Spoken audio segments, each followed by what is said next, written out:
One. There we are. Welcome.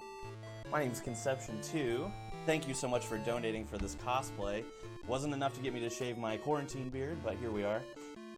Thank you for joining us for Harry Potter and the Philosopher's Stone for Game Boy Color, a very different version of this game than you might be normally used to.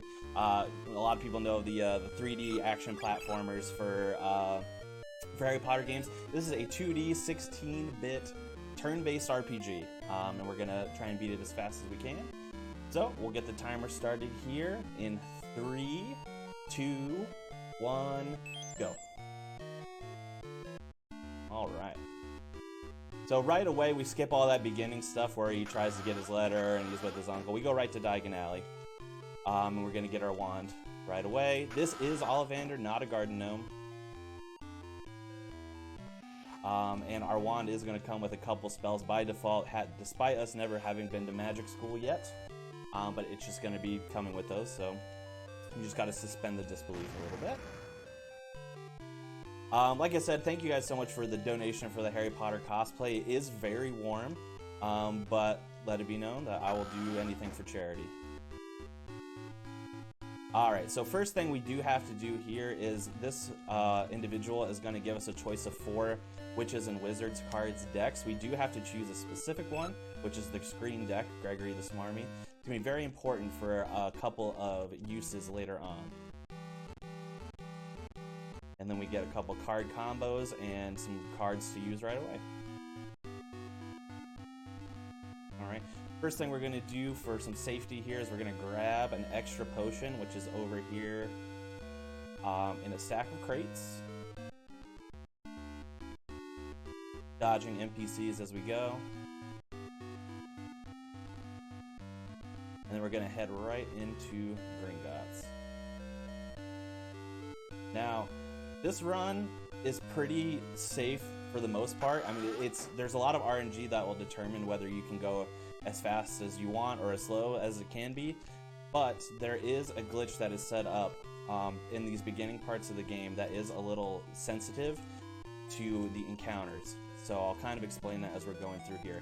But if we're entering Gringotts, we're basically looking for a vault to get some money to buy our school supplies here. We're going to be trying to take this as carefully as we can to avoid hitting the least amount of encounters as possible. And then we're going to end with a boss fight here as we go on. Now, after the boss fight, it is crucial. It's absolutely crucial. This is fine. It's absolutely crucial that we don't hit an encounter from the boss fight going forward until after we get off the train. It's going to set up the most important glitch in the run for us. For whatever reason, the very first encounter you hit in any game will most often double, so it'll just be there twice for whatever reason. So you just got to get used to that. But luckily, we've been able to run away from all of these. We do have a chance of not being able to run away and taking some damage, which would not be ideal, but we can still make that work. And this is going to be our boss fight, so we're going to save for safety, and then we're going to enter. It's going to be 2 small rats and a giant rat. The people in my community refer to this rat as Chuck, as in Chuck E. Cheese. So if you ever pop by my stream and you reference Chuck, you will be welcome with open arms. But we're going to take out the small rats first with one quick spell. And then we're going to focus on the larger rat here. Luckily, he's given us a couple misses, and we got a crit, so that's really good, actually. We're in really good shape. We are going to be able to 3-shot it, actually, without having to heal at all, which is really, really good. Now, like I mentioned, it is crucial that we do not hit an encounter from this point forward for the next few minutes, at least. So, unfortunately, if we do hit an encounter, which it's partially in my control and partially out of my control. But if we do hit an encounter, that's why I saved there. We're going to have to reset, fight that boss again, and then give it all another shot. Set up the glitch. And I'll explain why that is as we go forward here. So you're going to see me stop moving here for a little bit and wait for some encounters to spawn. That way I don't run directly into them.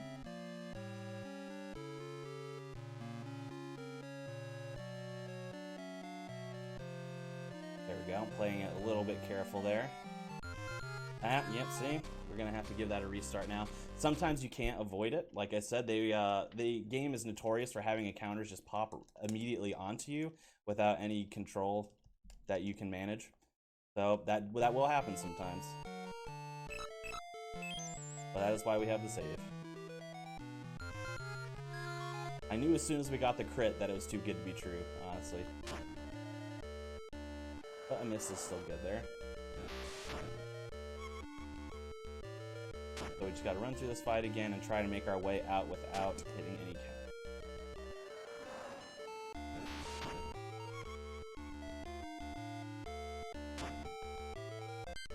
Now we get to showcase a little glitch here, which we didn't get to do before because we didn't have to heal. So the glitch is called an enemy attack skip. When you use an item or flee, use the flee option on a solo enemy such as this big rat now that the small ones are done. We do a glitch called enemy attack skip, which is where we input A or B on specific frames between turns, and what that will do is it will actually skip the rat's turn and go right back to our turn. That just makes it so, you know, we skip it. We not only do we not get damage there, which is great, but it saves some time on the actual turn skip itself.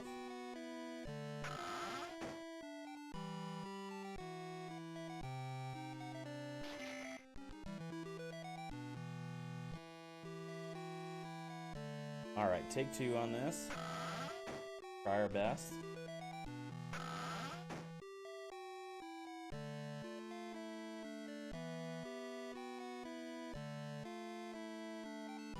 That's what I was waiting for.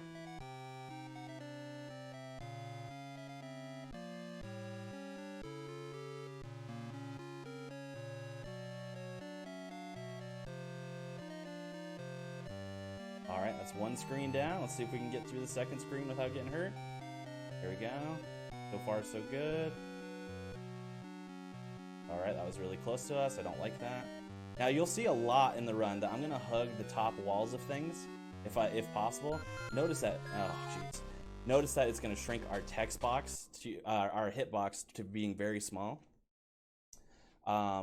Unfortunately, I thought that was going to be fine, but it was not quite small enough. So we're going to give this a third shot here.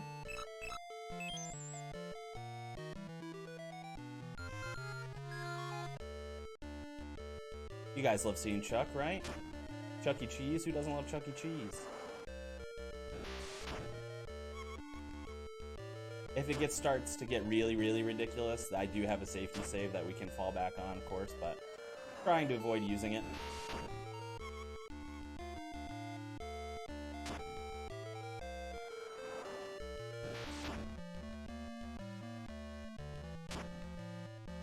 Would now be an alright time to read a quick donation? Absolutely. Get it. Let's get it going. All right. Well, we have actually two donations. We have $5 from Young Thung Fish that says, "Hey, Conception, good luck on the run, and don't forget to talk to Nick." And then we have another, we have a $20 donation from Ryu6 that says, "It's gotta be Squirtle." Absolutely. So that, that donation does put Squirtle in the lead now with $20 for the Pokemon Puzzle League, Pokemon Bid War. So if you would like to see either Bulbasaur or Pikachu, get your donations in for those. Bulbasaur is in second place with $5, and Pikachu hasn't seen any love. So if you love Pikachu, get your donations in for Pikachu, or if you want to see Bulbasaur, or if you're a part of the Squirtle squad, continue to get your donations in for those. Yes, absolutely. Thank you guys so much for the donations as well. Keep them going. This is such a great cause that we're raising money here for. Couldn't be happier to be a part of it. So let's get those money in, meet some of those, get some of those bid wars really competitive, meet the rest of the donations. I don't even know if there are any. I know we've been doing really well, so just keep them coming.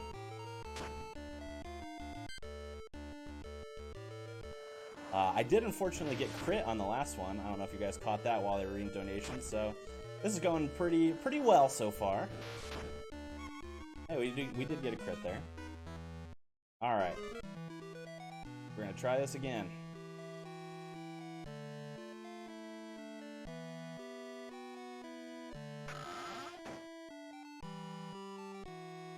Let's get some of that good RNG in the chat. Channel your inner wizard, witcher wizard, whatever magic we need to get through this.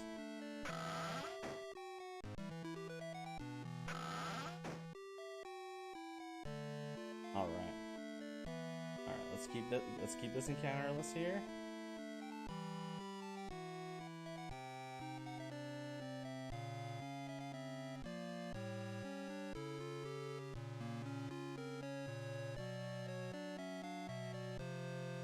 So far, so good.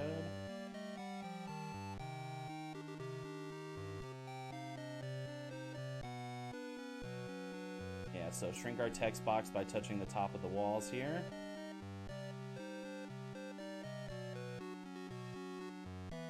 Alright. And we're good. There we are. Better late than never. Alright, so now we're safe for the rest of the run, pretty much, in terms of things that can absolutely destroy us. There are some things that RNG will affect our timing, but nothing that's going to really obliterate us. So basically, the reason why, as we're just shopping for our necessary school supplies here, as well. So I'll just explain a little bit about what that was. We cannot hit an encounter because for a very important glitch that we're going to set up here in a few minutes, we need our last encounter to be a victory, but not only be a victory, it also has to be a victory against that boss fight specifically. So if we hit another encounter as we leave, our last encounter will not be a victory anymore. It will be just a runaway. So the glitch that we will set up will not work. Now, speaking of glitches, we're going to set up a second glitch here, which is called the infinite card glitch. So we're actually going to use some money to buy one chocolate frog here. Go into our inventory, select it, and then hold left while we're pressing A and just mashing it. And we're basically eating that chocolate frog an infinite amount of times so that we are getting a whole bunch of cards. And actually, at each A press after the initial A press that we do gives us 255 cards. So we just have tons and tons of cards, which we'll need to set up a lot of glitches going forward in the run. That glitch was actually just found a week or two ago, maybe. So it's brand new tech for a game that's been out for 20-something years, which is really interesting to see.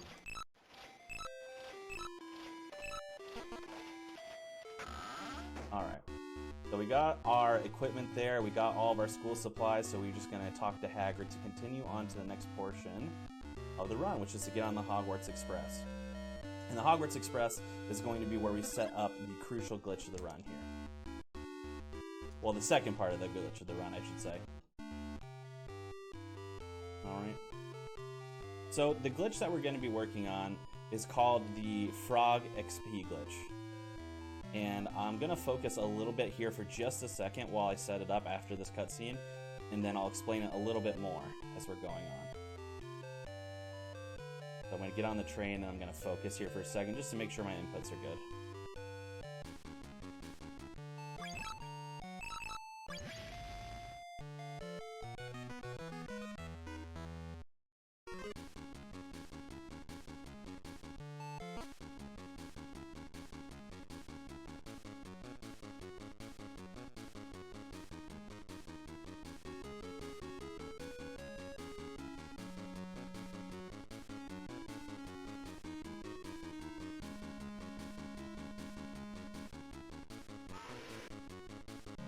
Okay, so input should be fine there. So what happened there exactly? So, as I mentioned, we needed our last fight to be a victory. The reason being is that this game has a system where we can use what's called the Folio Triplicus to do card combos in battle. Now, those card combos can do a bunch of different things. They can damage, they can heal, they can have interesting random effects and things like that. The vast majority of the times that we use card combos in the game are not for battling whatsoever, which is not how the game is designed. There's actually a glitch. If you go into your inventory and you use a card combo from the Folio Triplicus, it will duplicate the results of the last fight that you encountered. Now, we did that to get a little bit of XP, but when we duplicate that fight and also do a series of inputs on the train that we did, we are going to get this frog fight here with this purple frog. When we complete this purple frog fight, we are going to skyrocket from level 2 to level 90. It's going to give us a massive amount of experience. Then we are going to duplicate that fight again to get us to the level cap, level 99.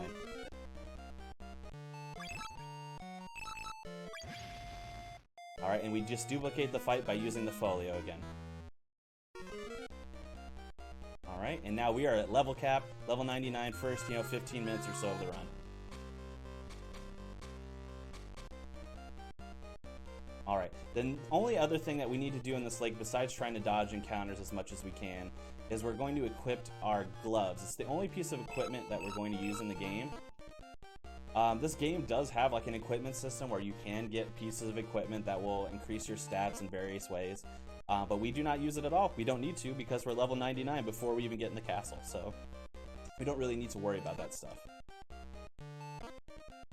You'll see me here pausing here as well and unpausing, which just resets the location of the enemies on the screen.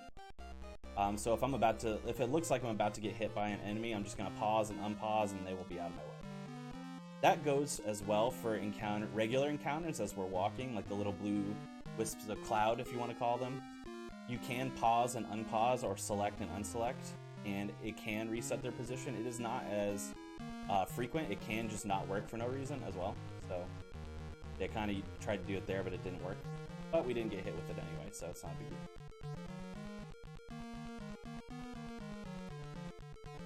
But the reason why we have to equip the gloves is there are two instances that wearing the gloves are going to save us some time here.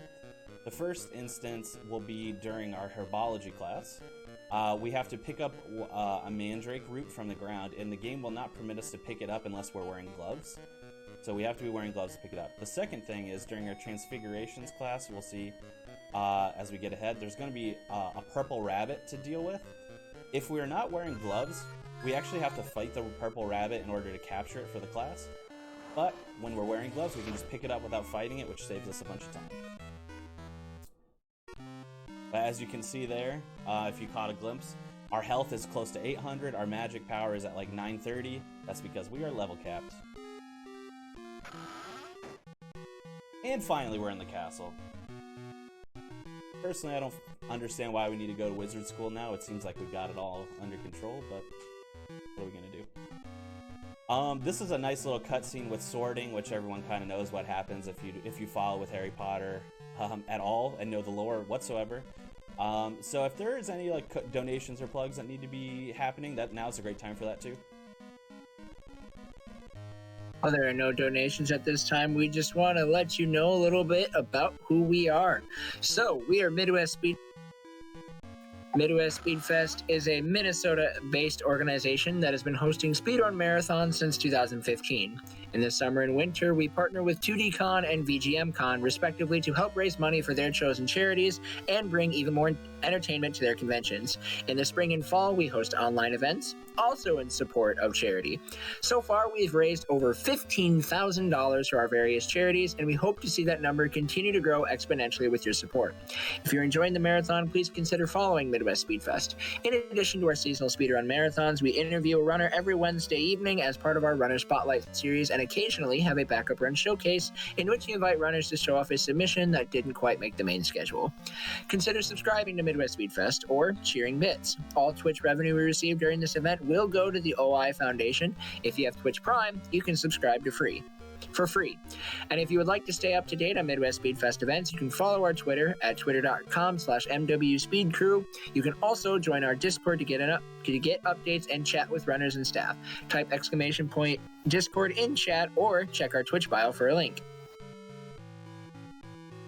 All right, that was an absolute elite plug. Thank you so much, Zojalix, for that. You're truly one of the elite ones. All right, so cutscene over now. We got to do a couple things. So we got to get to Gryffindor, but we're gonna make a couple pit stops along the way. As I mentioned before, herbology. One of our classes is herbology, and that class is gonna have us pick up a bunch of different herbs actually. So we're actually gonna grab 2 herbs in the castle on our way up to Gryffindor Tower, just to make it a little bit easier for us when we get to the class.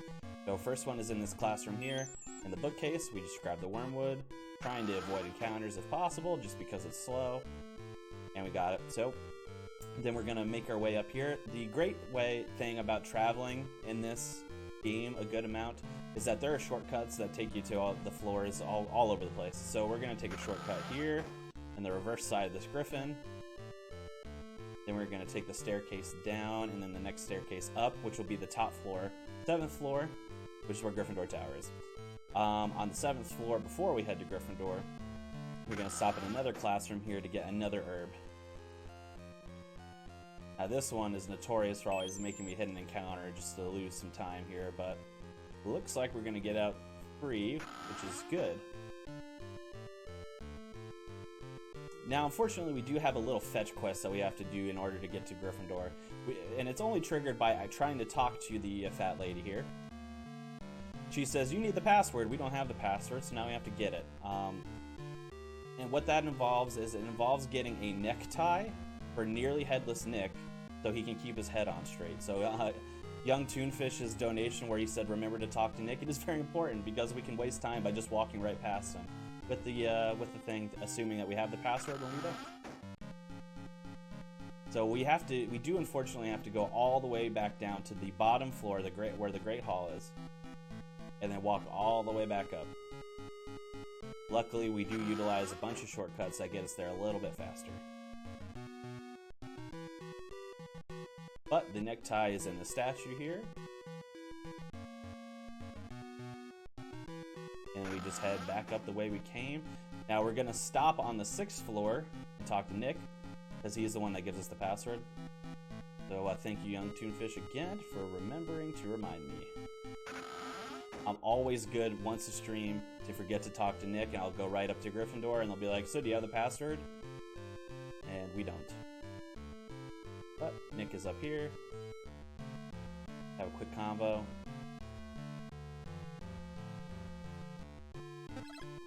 Boom, gives us the password. We're good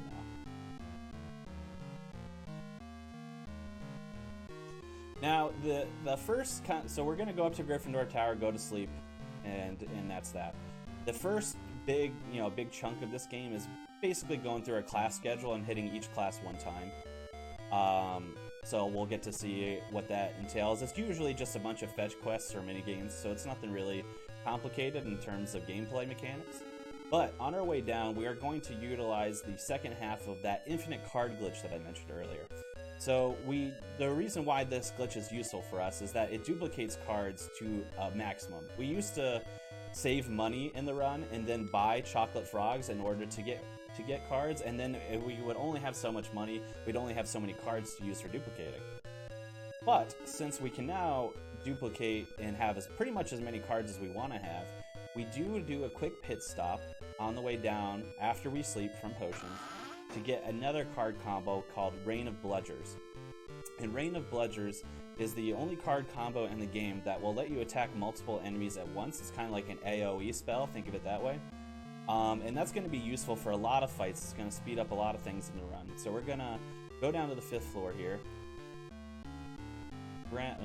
Get on the corner and go down here and talk to this person who will give us the card combo for free.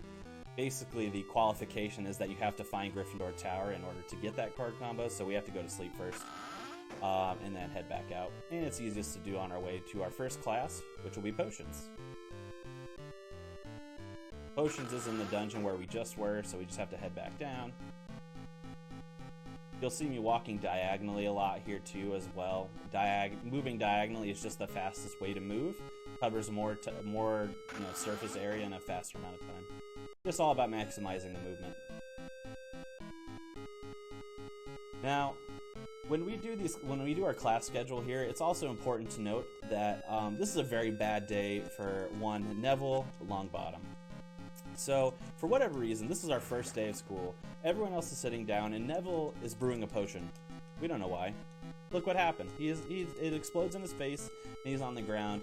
Our potions class has now become find an antidote for Neville by collecting the ingredients and then bringing them to Snape to make. So we need to get 3 ingredients. Luckily, 2 of them are in Snape's office adjacent to the classroom, so that makes it easy. We're going to wait here for an encounter and hope that it is snakes, which it is. We're going to use that Rain of Bludgers card combo to attack all 3 snakes at once. And we're hoping to see as a reward from the fight is Snake Fangs. That is one of the ingredients that we need. Now it is RNG as to when they drop, so there's a chance that they don't drop here at all. Luckily we got 2 of them, So that's good. We only need one, but we got 2. And the second one is the Boomslang skin, which if you caught it just quickly, we talked to that snake poster and it's just attached to the snake poster. Very easy. The third and final ingredient is going to be outside in Hagrid's hut. So we have to go outside the castle onto the grounds and walk to Hagrid's hut here. We can hit an encounter on the outside here. You see that they can kind of pop here. So we just kind of do our best to dodge them. Luckily, this is a wide open space that can spawn literally anywhere on the screen, so it makes it so it's less likely to like spawn on top of you as it is, say, a narrow hallway section or something like that. Third ingredient we need is beetle eyes, and we do need 2 sets, so we're gonna, luckily these spawn in the same spot every time. They're just these 2 bushes. And then we just have to head back up and turn them in to finish potion. Yep, so you can't hit an encounter there. We're just gonna flee. Every encounter does add somewhere between like 5 to 7 seconds, depending on if you can run away first turn or not. So it is pretty RNG based there. All right, so back to Snape's classroom.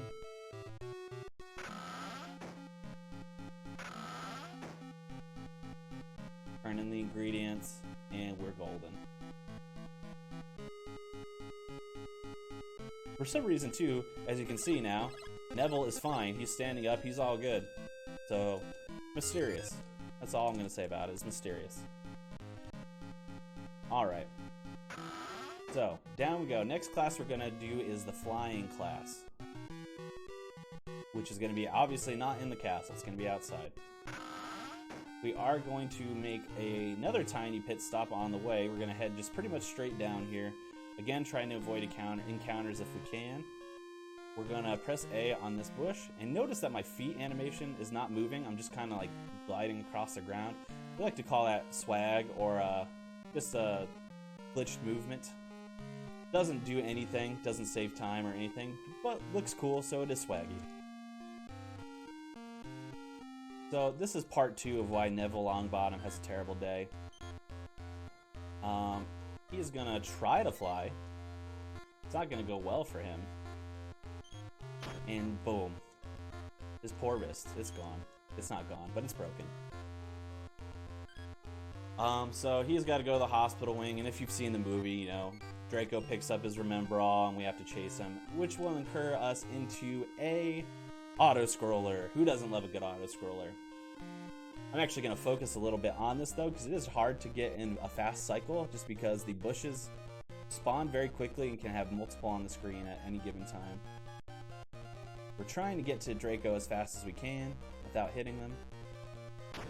Yeah, I'm usually good to hit somewhere between 1 and 5, so hitting 0 almost never happens. Yeah, see, I could have gone greedy there, but there we go. 2 is fine. 2 is pretty quick.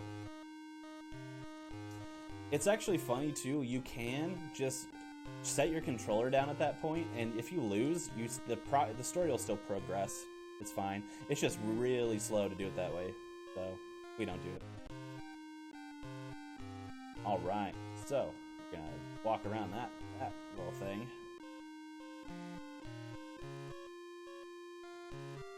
Alright, so we're heading straight across. Next class is going to be Herbology, which, like I had talked about before, we've been picking up herbs for it this whole time.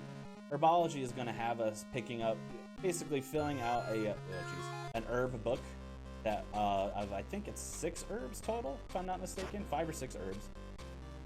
And we're actually going to head into the class only needing 2 more of them, and as soon as we enter the class, 1 will spawn in a tree right next to it. So we're going to grab this one, and now we only need 1 herb, which is the mandrake root I had mentioned before. Unfortunately, it does not spawn until we've activated the class. It's the only herb that we do that does that.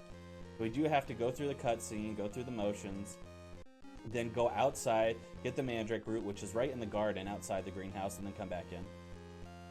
But it does make the class really quick, so.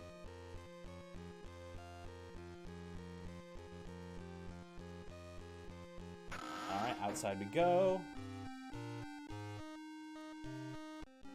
Grab that mandrake root. Again, would not be able to grab it if we didn't have gloves on, so that's why we need to equip those.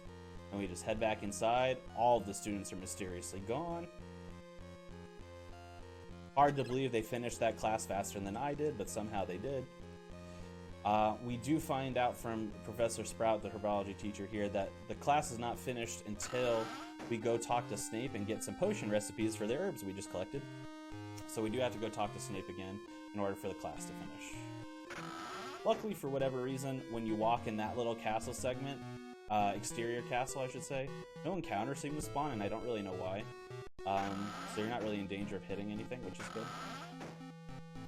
But Snape is in his office here. We're just going to talk to him, get our potion recipes and herbologies.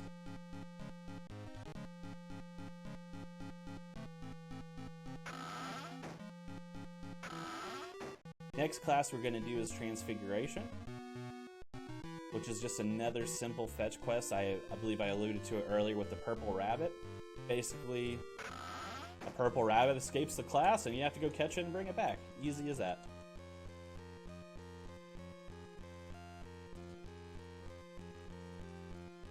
We also get a classic moment here with Dumbledore. He passes by, one of the only times we see him in the game. We ask him if he's seen a purple rabbit, and he just says, no, but I've certainly like to. Infinitely helpful. Alright, so we just head back out to the castle exterior. The rabbit is going to be just to the left when we exit, and it's RNG. We could get it really close to the wall. It could be as far away as we can. It's like moderately far away, so that's where we get. We're going to head down and around so we don't hit that encounter. You'll see sometimes on the screen a select box will buffer that will just tell us where we are.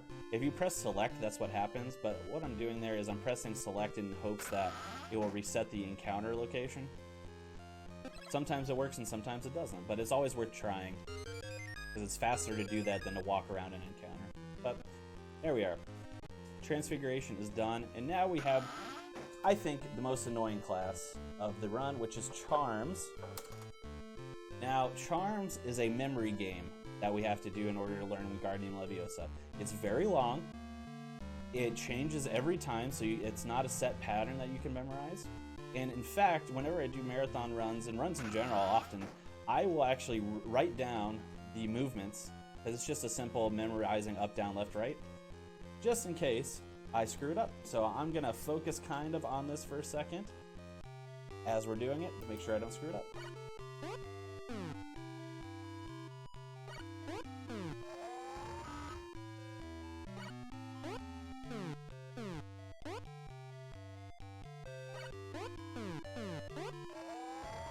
So we do 3 patterns to lift the feather up. Each pattern adds 2 new movements. This is a pretty easy one, so you think it might be over, but no. Now we have to do a book.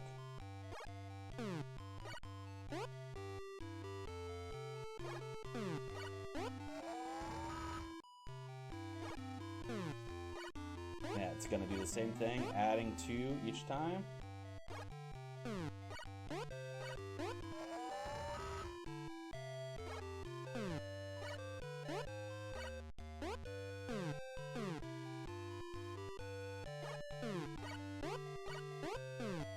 Luckily, they've been pretty easy. So you think we might be done now. But no! We have to do a stool now.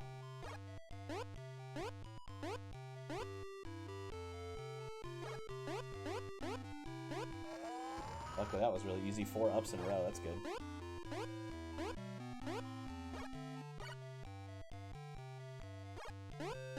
Is now a good time for a quick donation? Sure thing. Scared me a little bit.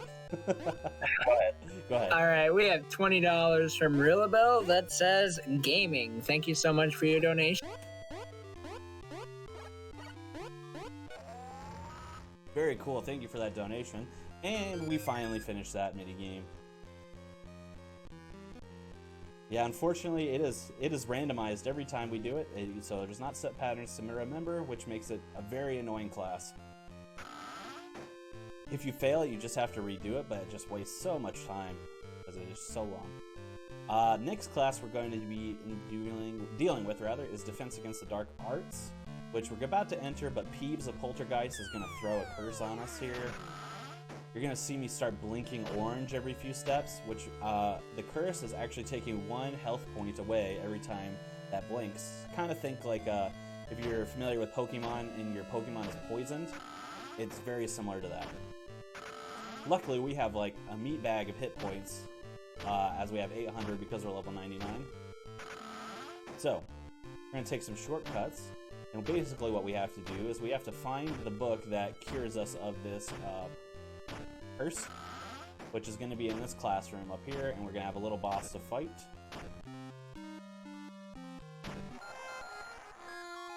Which is just this giant here. And if we get a crit on this giant, it actually saves us a good amount of time. Usually it's a 3-shot. If we can crit it and get it in 2 shots, even better. And it looks like we didn't, but that's okay. We'll 3-shot it, and we'll be good to go, and we'll have our curse book after defeating the giant.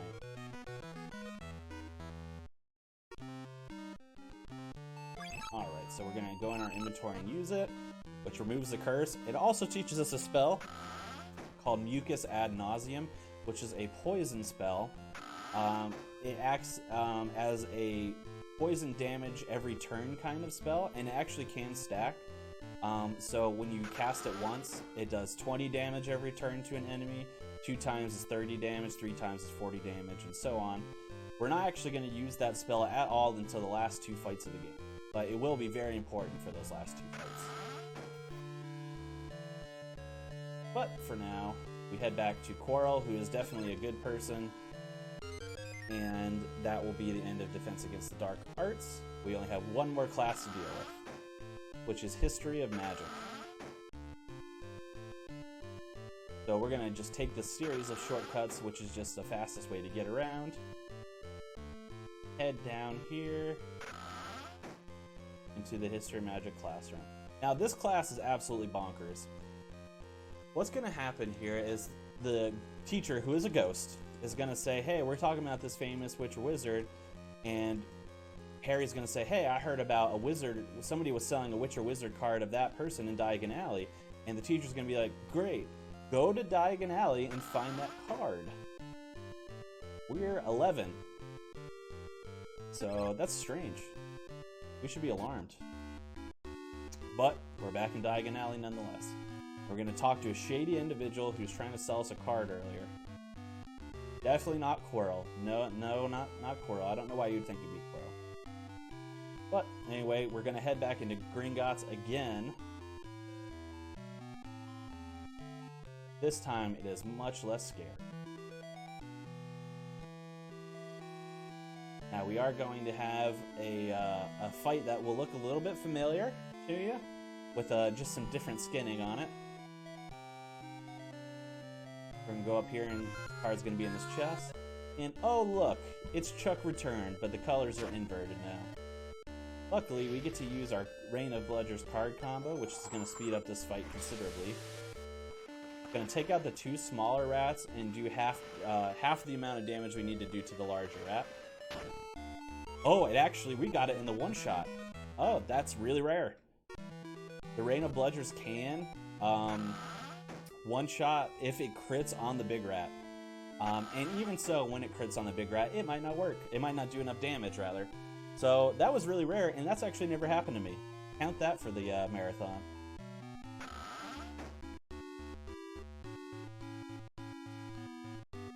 So we come back down, now that we've gotten the card, we're going to talk to the shady individual again, and head back to Hogwarts where we belong.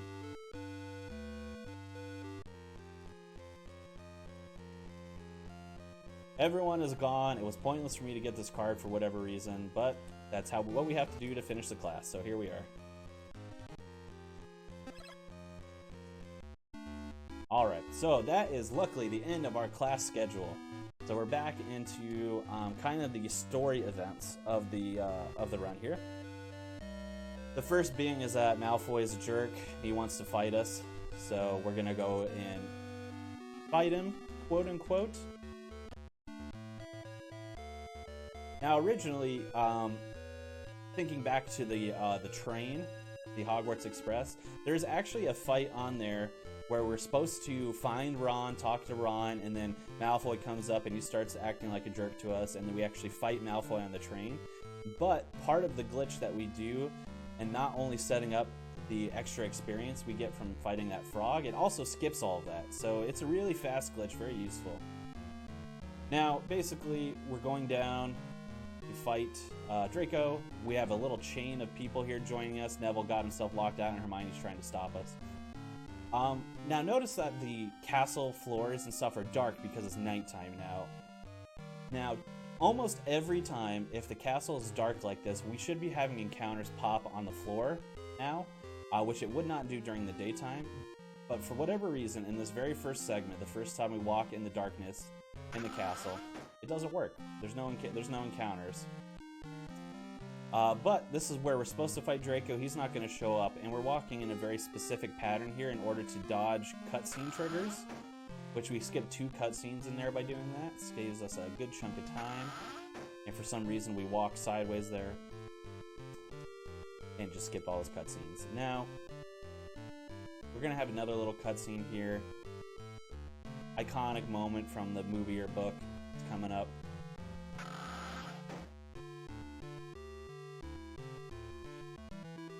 And it's Fluffy. Everyone loves Fluffy. Now, we don't do anything with Fluffy here right now. We actually just head right back out. But for whatever reason, after we see Fluffy and we exit that room and come back, encounters will now pop. And we really would like to not hit an encounter right now because we are trying to set up another glitch. If we do hit an encounter, fine, we'll make do. But we really don't want to. So we're basically just trying to run back up into Gryffindor without hitting an encounter. And I'll talk a little bit about the next glitch that we're going to set up once we're out of harm's way here. It's the last time in the run that we're super sensitive to hitting an encounter, which we did, of course. We're gonna have to kill it. So we're just gonna kill this. Make it a little bit easier on us. Fortunately, it's going to be very slow.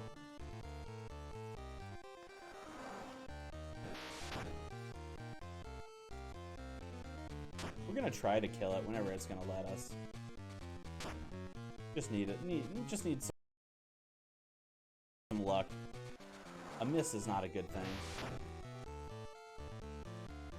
And unfortunately, I want to use Rain of Bludgers here, but I can't because Rain of Bludgers does not do a lot of damage to turtles. For whatever reason. Also, be very aware of how the turtles like to attack you, which is to shoot fire out of their butt. Do I know why? I don't know why. But since we're here taking this time, it is very important that our next encounter be a victory, and it can't be a victory that we duplicated using a card glitch. So, the last fight before we had encountered these turtles was against the rats and Gringotts. So that was a victory, and that would have been fine. But since we hit an encounter there, if we had run from it, our last encounter would not have been a victory, which means our next glitch would not work. The next glitch being having to deal with the troll in the dungeon. You know, classic scene in the movies and books where a troll comes up and attacks Hermione in the bathroom. We're actually going to skip that fight altogether, but it is completely based on if we have a victory as our last encounter or not, or else it just won't work. It'll soft lock our game. We have another little pause here with a cutscene if we have any other plugs or donations to shoot our way. All right, we just want to let you know that Mid-Spring Speed Fling is being restreamed in French by our friends over at Baguette Restream. They've been working with us for many marathons in a row, and we always appreciate their support. You can find their French restream at twitch.tv/baguette_restream.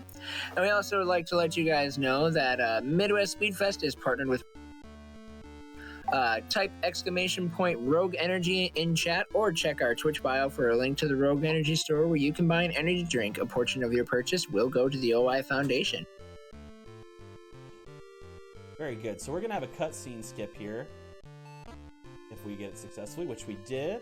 There's a cutscene where we see the troll walking as well as Snape walking here, which we were able to successfully skip by pausing on a very specific area. And now we're going to work on the troll skip, well, which we did get. Both of those skips are based on are pausing on this very specific point that the cutscene would be triggered. Now with the Snape cutscene skip that we did, we just have to pause and unpause, and then it'll just skip it all together. For whatever reason, when we do this troll skip, two things have to happen. We have to be a little bit over to the right so we can see Hermione come down from the top of the screen there, or else it'll soft lock us.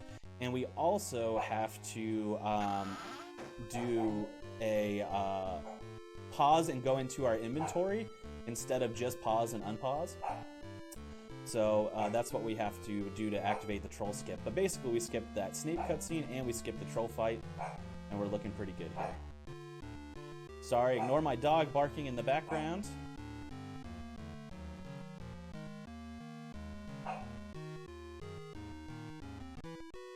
I'm sure that is a casualty of doing these marathons at home. Sometimes we got some dogs barking, so.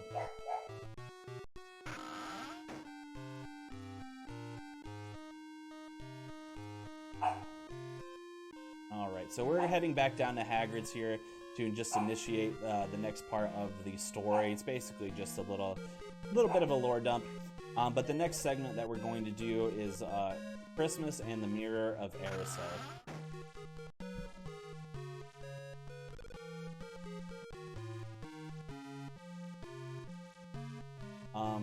So a couple things have changed on this split. So we used to, like I mentioned before, we used to have to go shopping at some point in this game. So what that would entail is us stopping in one of the little stores on the 5th floor to buy some chocolate frogs in order to get cards. We used to do that in one of two spots, depending on how much money we had. We used to do it before potions, or we would do it now if we did not have enough money during potions. So, oops. So luckily we don't have to do that at all anymore. So all that has happened is that Peeves stole our presents and we have to go get them back, which they're not super far away. We just have to go down one floor. And over into this classroom, hallway thing, storage area, whatever you want to call it.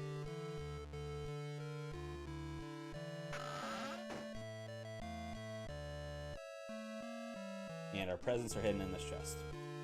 Luckily, that is the same every time.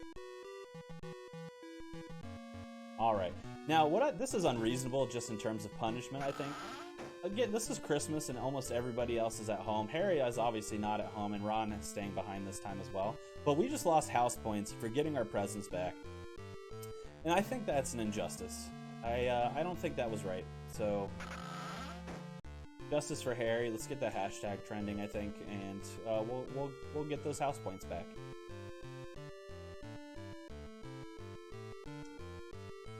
All right, with Christmas presents in hand, we're heading back up to our common room, and then we're gonna have a nice little lengthy cutscene here. This is just kind of a slower little section of the game here. Another little fetch quest that we have to do in order to progress the story. This game is decently broken in terms of glitches and exploits, but for whatever reason, the story progression is rock solid.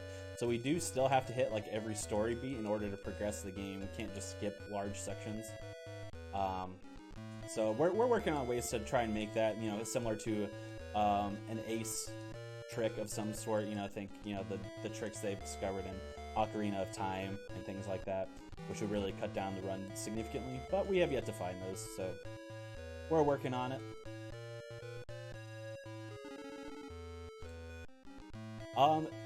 Just a shout out here again during this cutscene. This is a very fun game, and the community is starting to grow a little bit, which is really, really cool. If you're interested in running this game, or really any Harry Potter handheld game, we do have our own Discord. It's the Harry Potter Handheld Speedrunning Discord. I highly encourage you join it, even if you're not sure if you want to run it. It's a very welcoming group, very friendly group. And like I said, this game is gaining a little bit of steam, and we're working on getting some new resources out for new runners as well. So If you're interested in joining, feel free to join that, or you can always reach out to me as well for some help. I'm always willing to help new runners in this game. So we got our visibility cloak, so that's why we look like this. And basically we're going down to the restricted section of the library, which is all the way down on the 2nd floor. So we're just making this long walk. I mentioned before that there are a lot of like shortcuts in the game that help us transport faster, as opposed to just walking down each staircase like we're doing now. However, for almost every nighttime segment, all the shortcuts are locked, so you do have to walk the floors. So we're going to pit stop there and pick up a spell, Petrificus Totalis. Very important for the end game of this. And then we have to trigger the alarm in order to progress the story. Now, you cannot get too close to the librarian there, or you will reset this whole segment. If you come into contact with any teacher, it will reset the entire segment and have to do it over again from the beginning. But we were successfully able to get out of the library. We're gonna go down a couple floors, but if we continue to try to go, rather up a couple floors, and if we continue to try to go up, Filch is gonna block us on this next floor, so we have to make an escape somewhere, which is gonna be in this hallway to initiate the cutscene. And then we have another iconic movie and book moment, which is the Mirror of Erised. Very quick scene here with Dumbledore and Harry seeing his parents in the mirror.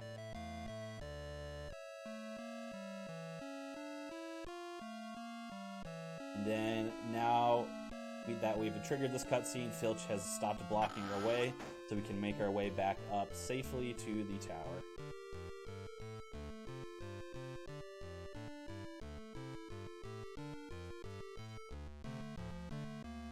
Again, just trying to dodge encounters. Nothing that we need to set up this time, but just trying to dodge them to save time. And we did so pretty well.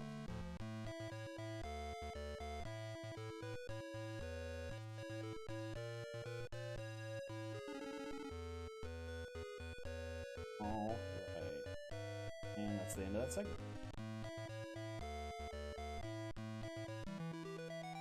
Alright, so the next segment is a very long segment here, and it has to do with Hagrid getting a dragon egg for the dragon called Norbert, and basically the next like 10 minutes, or not even 10 minutes, like 7 or 8 minutes or so are dealing with Norbert in 3 different smaller segments. I also like to call this the we're going to Hagrid's split, because we walked down to Hagrid's hut I think 3 different times in just this split alone. So it's just a lot of walking.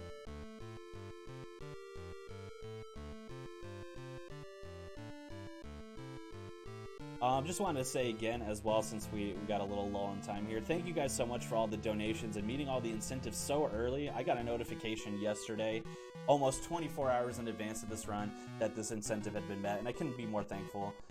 It is very hot, it is very sweaty, but I'm still very happy that we were able to come together and raise money for such a good cause. The staff here does such a great job in terms of promoting and doing their best to raise the funds needed for the causes that they care about the most, and I'm just very, very happy to be a part of something that is so important. So I just thank you for that. First segment here, as we enter Hagrid's hut, is that we're going to see Norbert hatch out of the egg, and naturally he's hungry, so he's going to need some food. So what we have to do is we have to get Norbert 5 chickens, so we actually have to go outside and fight 5 chickens. Now you would think, hey, that's not so bad, you know, there's actually going to be 3 chickens per encounter, so 2 encounters to get your 5 chickens, right? Unfortunately, no. So each encounter does have 3 chickens in it that we will see, but the reward for defeating those 3 chickens only gives you 1 chicken. So we actually have to defeat a total of 15 chickens in 5 different encounters. And there is a small risk that for whatever reason, we don't know, the game can crash at any point with chickens. So we do a safety save there. Now, another function of that infinite card glitch that I talked about earlier that we found not too long ago is that we can actually use Rain of Bludgers for these fights, and it is a lot faster than what we used to do. What we used to do is we would paralyze the chickens using that Petrificus Totalis spell that we got. Then we would take down each one individually, but we'd have a chance to miss, they'd have a chance to break out of paralysis, and it was just a lot more uncertain. So luckily, with Rain of Bludgers, they can't miss, and it kills all three of them at once. It saves us a good chunk of time. But that's our first chicken, and we just go on a series of chicken defeats. I'm not going to say murders, because that seems harsh.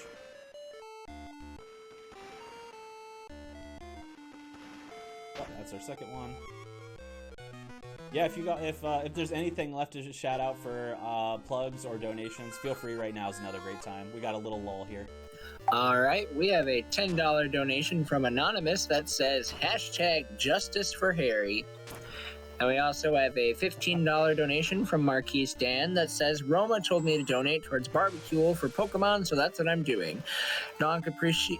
Oh, this is French. Okay, now I see. I'm not going to try and pronounce that so I don't pronounce it wrong. But thank you so much, Marquise Dan and Anonymous, for your donations. Yes, thank you so much. Yeah, those are some great runs that we're donating for. And thank you for donating for Justice for Harry as well. I think he'll get his just desserts in the end, though. Alright, so this is the fourth chicken, and we have to defeat one more chicken fight after this, and we'll finally be done with this segment.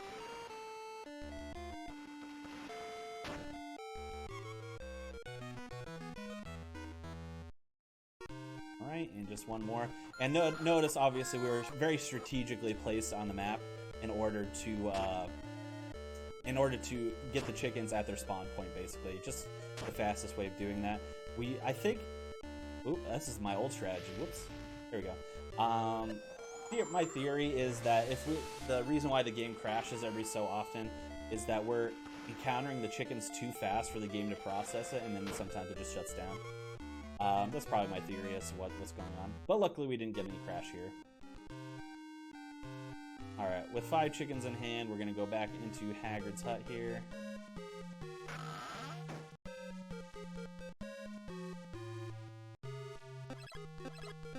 And hand them over. Now, this is not the end of Norbert. We are still going to have to deal with him a couple more times. But since these are kind of long segments that don't really have to do too much, let me set up what I would argue is probably the second most important glitch in the game. And that glitch is called lighting. Now, when we go down to pick up Norbert for the last time, you're going to see that it's going to be dark, and we're trying to transport Norbert all the way up to the top of the castle, basically to get Norbert out, so that there isn't a dangerous dragon on campus. Now, we're going to try to use a death abuse at that point. And what we do there is we're actually going to save and quit and reset. That clears like the cache of our last encounters, because we can't have it had an encounter in our backlog for this glitch to work. So we save and we reset inside of Hagrid's hut with Norbert in hand. And what that does is we will then use a card combo when we reload. And you're going to notice that we're going to fight 3 versions of ourselves. And we're going to try to defeat ourselves in order to do a death warp to the hospital wing on the 4th floor. We'll talk a little bit more about that as it gets closer, but right now we have our second auto-scroller here, which is Norbert. And you would think Norbert is shooting the fireballs, but we're trying to catch Norbert, so who knows where the fireballs are coming from. The good thing about this auto-scroller in comparison to the Draco one, though, is that there is, for some reason, Norbert gets a little speed boost here that we cannot catch him in one cycle no matter what. So we can actually get hit by 2 to 3 fireballs and not lose any time. So it's a little bit safer. But we actually still got it in the fastest cycle there. Now, this is the segment that I was referring to before. Hermione is going to be assisting us with this, so we are in invisibility cloak, and we do have Hermione right behind us, attached to us like a backpack. It actually does double our hitbox, so hitting encounters becomes more frequent here because it's going to be harder to dodge. So we're going to make our way down to Hagrid's, and we're going to activate that lighting glitch. We're going to, like I said, use a card combo, which will fight 3 copies of ourselves. And basically what we're hoping for is that the Harry that we control gets to go first as opposed to the other Harrys. Now, since we're all Harrys, we all have the same speed, so it's all random as to if it'll work or not. It'll be about a 25% chance for us to succeed. If we do succeed, we will be death warped from Hagrid's hut all the way to the 4th floor.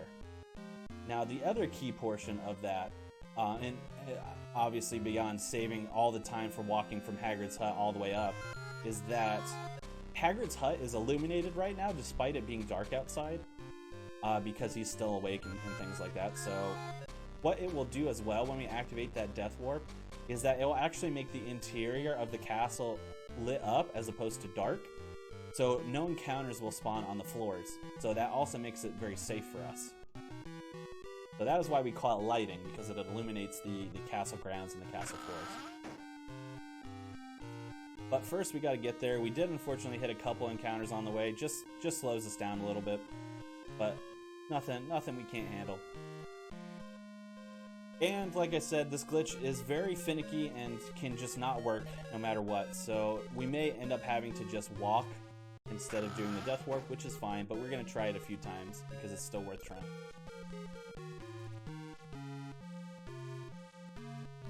Alright, so we're going to save. We're going to quit, reset.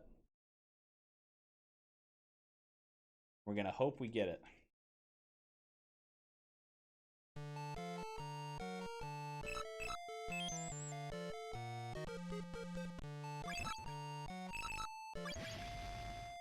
Alright, so if all goes well here, we are just going to take a hit and then we will die out of nowhere. That is not what we want to see, unfortunately. So if we see one of the enemy Harrys move in such a way, it's casting a spell forward. There's nothing forward from Harry, so that means the glitch has failed and we're just going to retry it.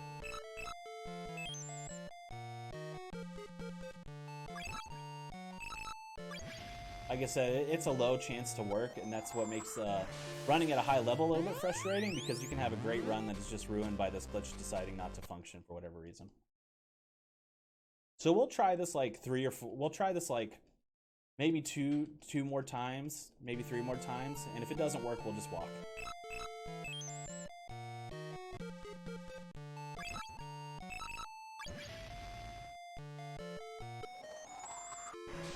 Basically, we're looking to take some damage here. Not quite.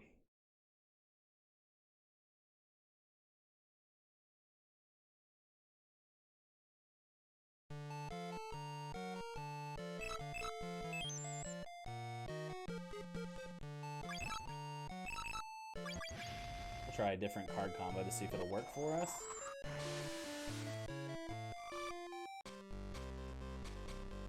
Not quite. Last try, and then we'll just walk.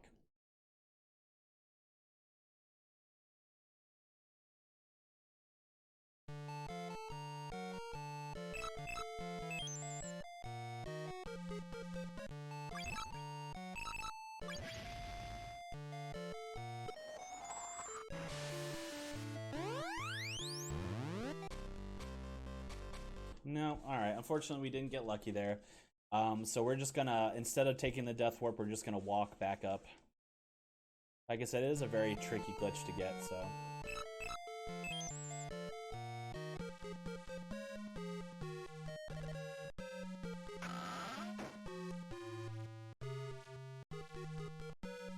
Alright, so as we walk up here, if the glitch had worked, we would be on the 4th floor of the castle, and the castle would be illuminated. So it would save us all this walking time, plus take out the risk of hitting encounters on the main floors. But we can only do with what we have, so onward.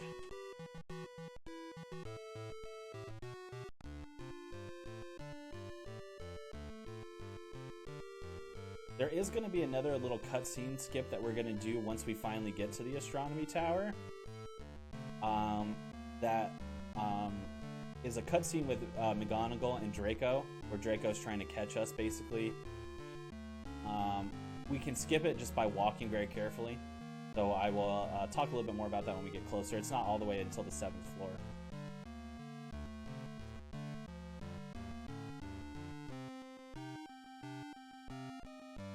Oops, wrong way. I was thinking we were on the 6th floor already. Luckily, we didn't hit any encounters, though.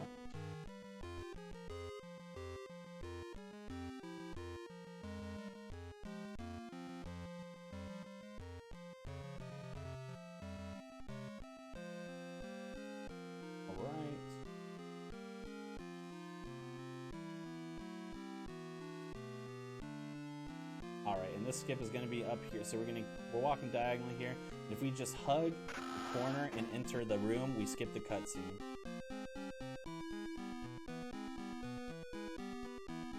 Now, originally, when we're doing PB attempts or world record attempts at this game, we're obviously looking to get our lighting on the first shot there, which is the fastest. But we're also looking to not hit any encounters after we activate lighting, because if we're able to do it without activating any encounters, without hitting any encounters, we don't have to reactivate the glitch again. And there's 3 instances that death warping will save us time. So a lot of times we're attempting, when we get to this point, we're trying our hardest to not have hit an encounter. Fortunately, I didn't even get the glitch activated in the first place, so it's not really a problem for us. So we don't have to worry about it too much. So fortunately or unfortunately, depending on how you look at it.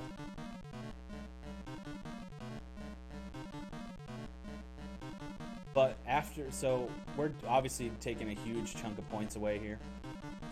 The reason I brought up that that glitch that we skip the cutscene with Malfoy and McGonagall. So obviously we saw house points just there, and house points are a thing in this game.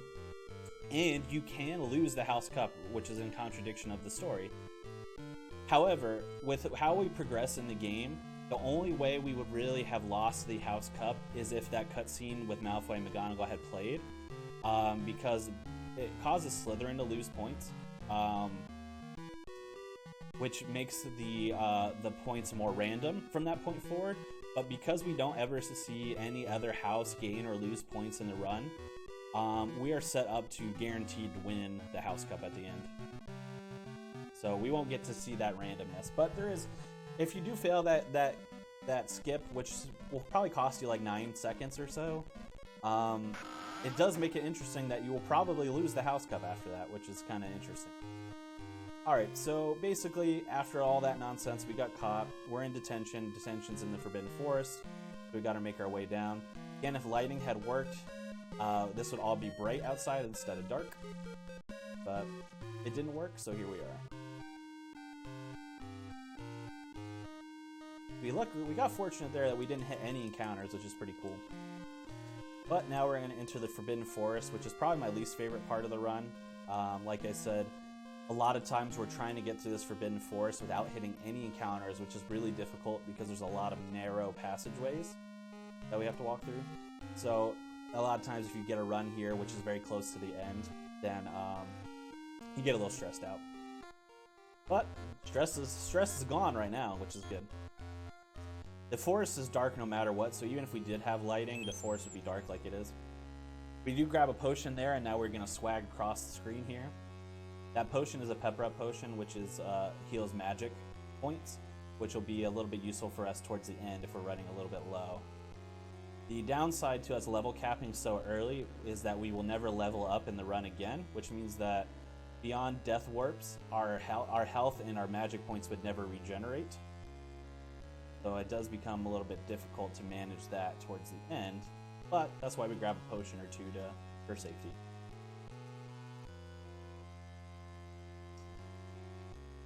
Alright, so yeah, we're going to talk to the centaurs here. Another little cutscene. If we have any, this is all just movement and trying to dodge encounters with little cutscenes in between. So if we have any other donations, shout outs, or plugs that we want to deal with, Zojalix, you're more than welcome to. All right, well, we have no donations at this time. I'm going to take a little bit and remind you guys about our bid wars we have. We have our Minecraft, who's going into the Nether bid war right now. Nina is ahead with $20, and Rasu's behind with 15. So if you want to send another one of them into the Nether, get your donations in for that. That donation bid war is coming to a close here very, very soon. So you definitely don't want to wait on that one. We also have our Pokemon Puzzle League bid war. Squirtle is still ahead with $20, and Bulbasaur is ahead with $5. So you guys are, if you want to see either Squirtle, Bulbasaur, or Pikachu, get your donations in for those. Pikachu still has not seen some love. Let's see some love for Pikachu. It would be wonderful. Everybody loves Pikachu, so get your donations in for that. And then we also have our Pokemon Red and Blue Charizard name. Currently in the lead, we have Elite Gamer with $140. I still don't understand why you guys donated that much money for that. But either way, get your donations in to see more of that. Barbecuel is in second with $67, with Pikachu in third for $55. So if you would like to see more, if you would like to see your favorite Pokemon be named for Charizard, get your donations in for those ASAP, because those donations are good. Those bid wars are going to be coming to a close here very, very soon. Very cool. Yes, I'm very excited for that that Pokemon Red reverse badge acquisition run. I'm actually going to be assisting with commentary for Etienne, who's running that game. He's a very talented runner, and that category is insane. So you're going to want to stay for that. It's the finale of the stream for a reason. But thank you for getting those donations in. Let's get those bid wars up and running. Let's make them competitive. Let's get them excited. We've actually gotten pretty lucky so far in this forest not to hit any encounters. This would have been great if lighting had worked. So I'm pretty happy thus far. We'll see if we are able to continue it through the end. We're actually through all the cutscenes that happen in the forest. We just have to get out of it alive, basically. But basically what happens there, for anyone who's not aware of the lore, Voldemort is feasting on some unicorn. Unicorn gives blood. The unicorn blood gives eternal life at the cost of like a cursed life, basically. But Voldemort doesn't care about that. So we see Voldemort, we pass out, and then we get saved, and then we just have to make it all the way back. We're nearing the end of the run here. We're going to be at the end gauntlet here pretty soon after this segment. We are going to be getting ready to attempt the lighting glitch for our second time coming up here. Hopefully we can get it. We're going to try this one probably only like 2 or 3 times max. If it doesn't work, we'll just walk again. But I really would like to show you the glitch working if the game wants to cooperate. And like I said, unfortunately, it's not anything in terms of inputs or anything that I can control. The glitch will work if it wants to work, basically. So we're going to go up here. We're going to enter Hagrid's hut. We're going to save. And I'm actually going to hard reset this time. See if that helps us a little bit with our RNG.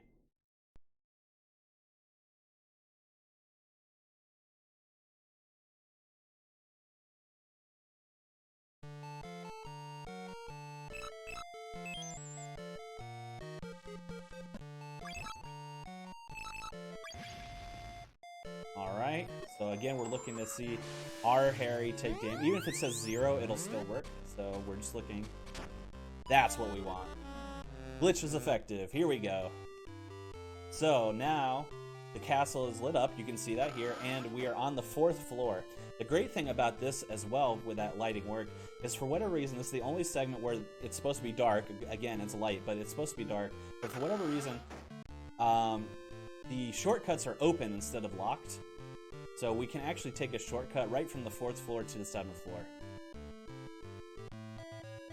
And you're going to notice here as we go down, because it's supposed to be dark in here, Hermione's hair is all screwed up. And so is Ron's, kind of. It's supposed to be more red. So that's a little visual glitch for you.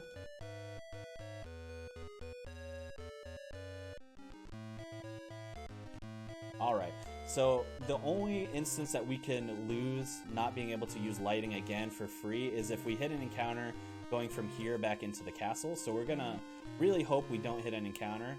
And if we don't, then we can utilize the Death Warp again for free without having to reset. So let's hope.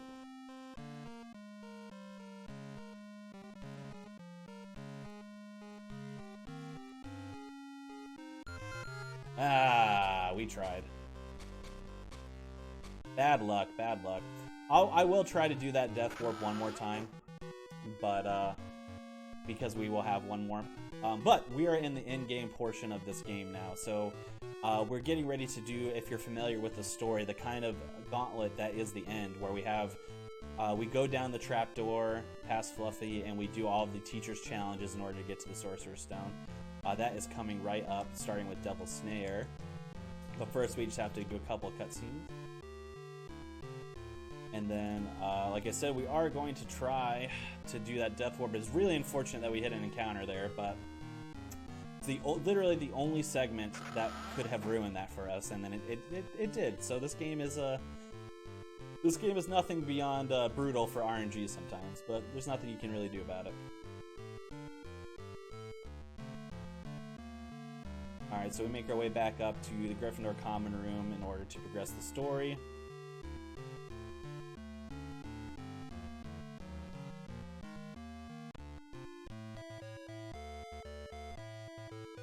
Alright, so the Death Warp that happens here is after Hermione paralyzes Neville.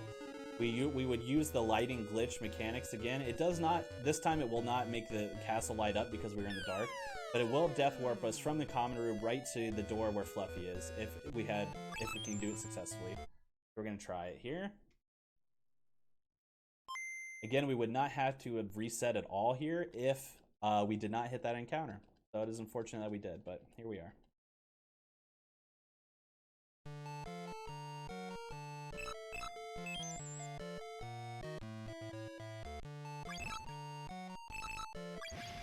So hopefully it works. If not, then we'll just reset and walk. Yeah, that's all right. This one is minor. It doesn't save as much time. It does save time, but not as much. This one's not the end of the world. Because we only have to go from floor 7 to floor 3. That's all. Alright. But it does save us time, and then obviously if we hit encounters, that just makes the time loss even more. So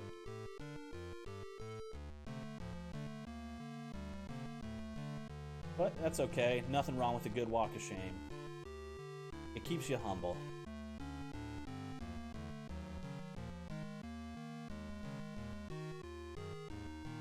Alright, this is floor 4, and we'll just be on floor 3, ready to go. At least we got to see how the lighting glitch works. I am happy that we at least got to see it once. Alright, there we are.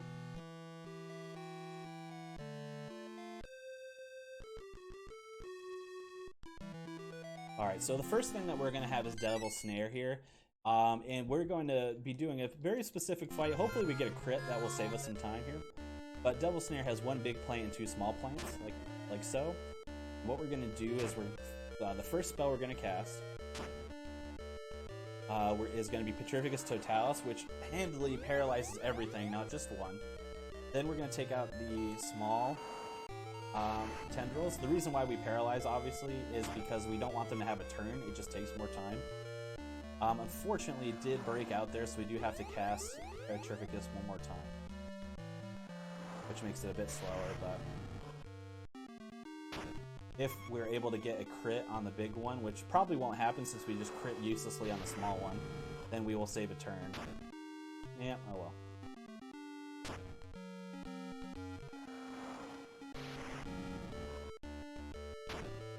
There we are. That's the Devil's Snare.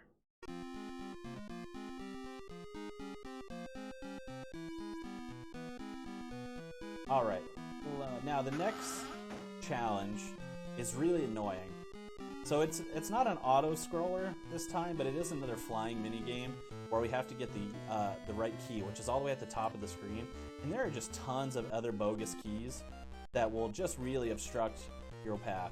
So we actually just hug the wall over here and then hold up in hopes that RNG has not so many keys on the edge of the screen. Or even if they do, if they fly off the edge of the screen, they usually won't come back. We're not getting the best RNG here, which is pretty in line with how the rest of the runs behave, but not too bad. That challenge is done.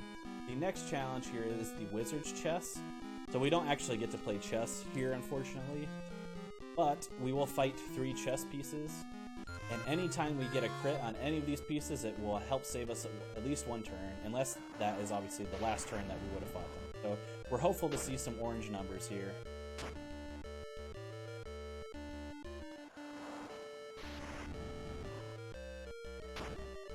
Yeah, not in this one. This is a typical 3-turn fight, but no crits here. Oh, of course, we get the crit on the last attack. Luck is with me today. Luck is with me. So next we fight the castle. So that was the knight, then the castle, and then we fight the king. The castle is also a 3-turn fight without crits, so we're hopeful to get a crit here to make it helpful for us a little bit.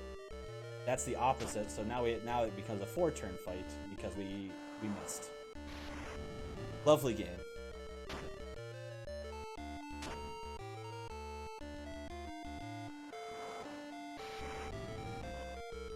See if we can get a little crit help. Nope. Alright, so this fight took 1 turn longer than it was supposed to. 2 turns longer than it was supposed to. Oh, man. Me and this game have a love-hate relationship, that's for sure. Alright, one more chess piece here. Luckily, our flying minigame was not... It actually wasn't terrible. It was probably middling. It can go really poorly, but it was okay.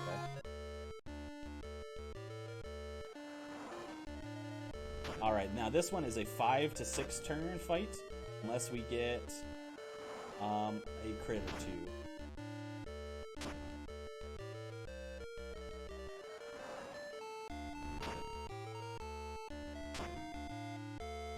Health is getting very low, so I am a little concerned about that, but we do have some potions to potentially help us. And it looks like this might end up being a 6-turn fight, unfortunately. Oh no, never mind, it's a 5-turn. We're good. So we didn't get any crit help, but we did get a couple misses, so that does slow us down a little. But we only have 2 things left in the run. So we have this one. We have a little potions minigame here, which does not take very long, but we are going to save just in case. We are going to grab that potion for safety because our health is a little bit low, like I said. A save here just in case. And then this is just a game of Mastermind, basically.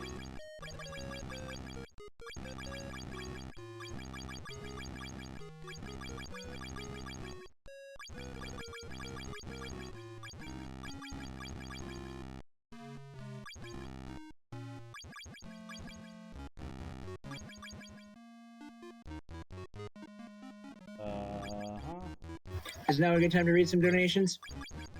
Sure, yeah, go for it. All right, we have a $25 anonymous donation. We have another $10 anonymous donation that says Elite Gamer. And we have a $20 donation from TRS Crazy P that says, let's have an awesome last day. So thank you guys so much for all of your donations. And just so you know, we are creeping closer and closer to the 4K mark. Let's see if we can hit 4K here really close. We are extremely close. We are less than $300 away from $4,000.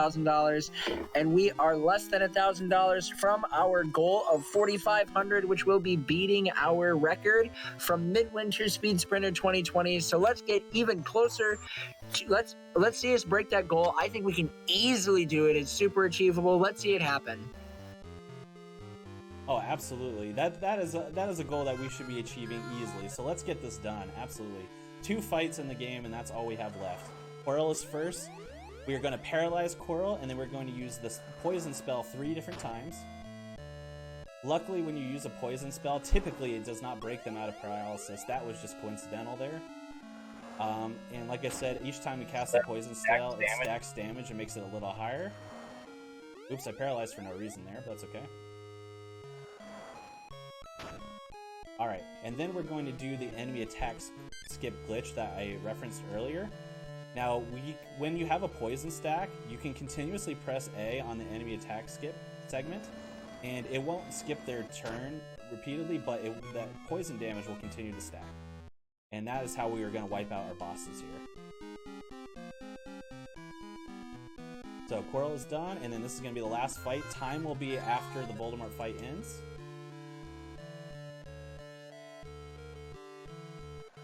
So we're going to paralyze, same structure. We're going to paralyze, poison, poison, and poison. And we're actually going to use a pepper up potion here just in case we have to reparalyze, which we will.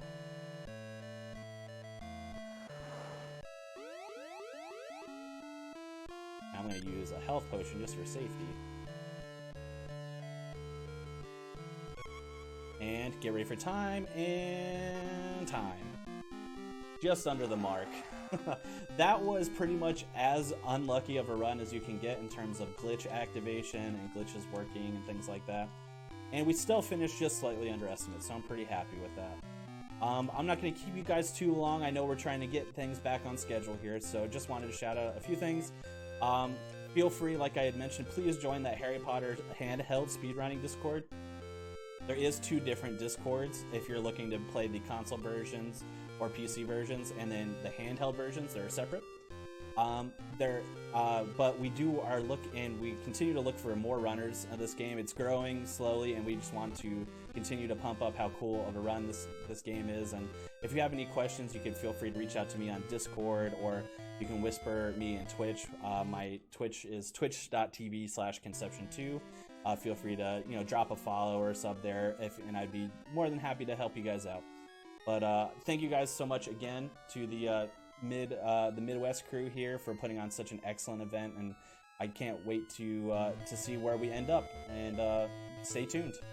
Thank you. Thank you so much, Conception, for that run. Coming up next, we have SpongeBob SquarePants Battle for Bikini Bottom New Game Plus, brought to you by MV Parrot. We're going to toss it over to a quick intermission, and you will be seeing those runs coming up here in just